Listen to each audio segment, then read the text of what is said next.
Alright. So after 2 years, 3 months and 1 day, I finally bought a new phone. And in this video, let's unbox it and I'll talk more about it.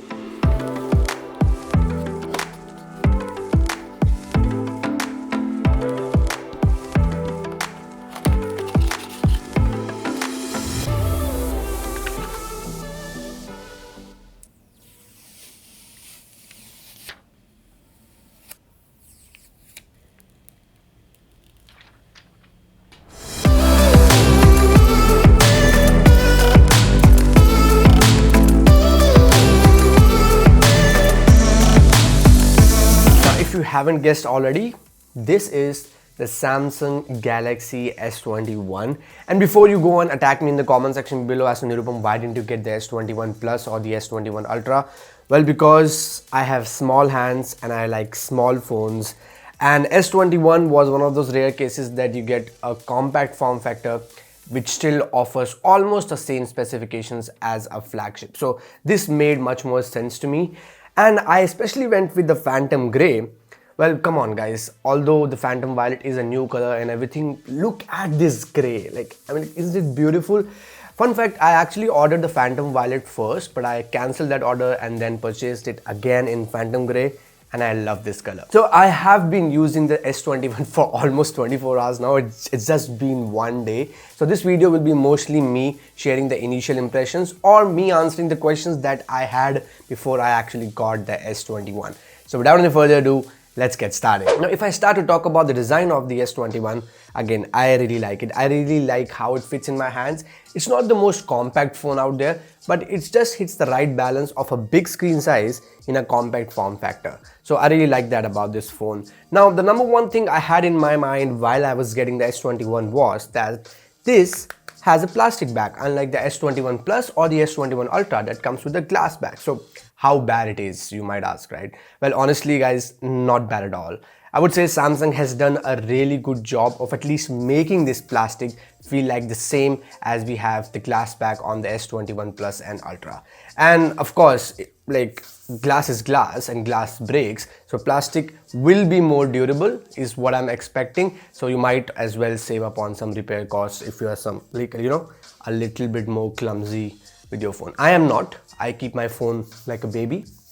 It's not for me, but I'm just talking to you. So all in all, if I didn't tell you that this was a plastic bag, you won't even notice. It's that good. Also, I really like how Samsung dealt with the camera bump this year, because the camera bump now falls on the sides, again giving it a very, very unique look. And on this grey one, it's actually grey on grey, unlike the violet one that has a gold on violet. So again, I prefer this over that. It's just a personal preference. You might like gold over violet, but for me it's grey on grey. Now, if you have read the news, you would know that people are claiming that S21 is actually a downgrade from S20 when it comes to the display. So the S20 had a 1440p display while the S21 has a 1080p display. But there is a catch. On S20, you could either use 1440p at 60Hz or 1080p at 120Hz. While on the S21, you can use 1080p at 120Hz, but it's also an adaptive display. So it adapts the refresh rate as you are using the phone.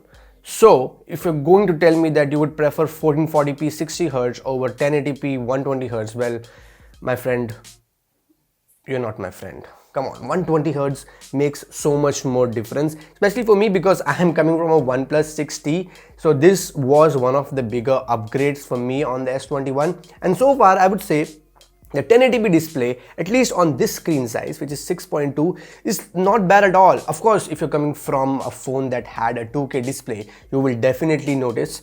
But apart from that, you won't, because it's a great display, it's a great AMOLED display. But again, I'll use this phone more and I'll let you know my final thoughts on the display in my full review. Now inside, we have the Exynos 2100, and we all know what went wrong with the Exynos 990 last year, because it received a hell lot of criticism from across the globe.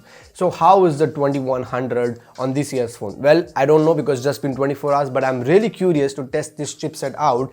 And all the testing that has been done on the internet seems positive so far. So it has closed the gap with the Snapdragon 888. It's not up there yet against the Snapdragon 888, but still very close to that. So good to hear that. And on top of it is the One UI 3.0. Now we all know how One UI 3.0 can be so much more heavier and overwhelming, especially when you're coming from something like Oxygen OS, because I've been using OnePlus phones for last 4 years now.